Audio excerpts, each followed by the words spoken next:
আমার সাথে যেটা হয়েছে সেটা অনেক মেয়ের সাথেই হয়তো হয়েছে, তারাও বলতে পারেনি, পারবেও না হয়তো কোনোদিন বলতে। আজকে আমার মনে হচ্ছে বলে যাই, আমি থাকি বা না থাকি আমার এই কথাগুলো থেকে যাবে এই সোশ্যাল মিডিয়াতে। আমি ওই সময়টাতে সব থেকে বেশি খারাপ সময় কাটিয়েছি, আমার লাইফের সব থেকে স্ট্রাগল টাইম ছিল ওটা।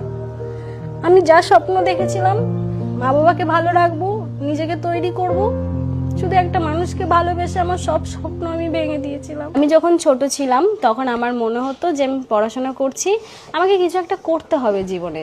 তো আগে আমি ক্লাস 9 থেকে কলেজ পর্যন্ত, যতদিন এই লাইনে আসেনি ততদিন আমি টিউশনি পড়াতাম বাচ্চাদেরকে। ওখান থেকে আমার ভালোবাসাটা জাগে যে আমি কোনো স্কুলের ম্যাডাম হব, এটা আমার একটা টার্গেট ছিল। বাট কলেজে ওঠার পরে ডিএলএডটা করতে পারিনি, টাকার জন্য, সাথে লকডাউন ছিল, নানান প্রবলেমের জন্য ওটা করতে পারিনি। ভেবেছিলাম লাইফে দুটোই ধোকা খেয়ে গেছি একদম। প্রেম তো একটা ফালতু কথা, ভালোবাসা একটা মিথ্যা কথা।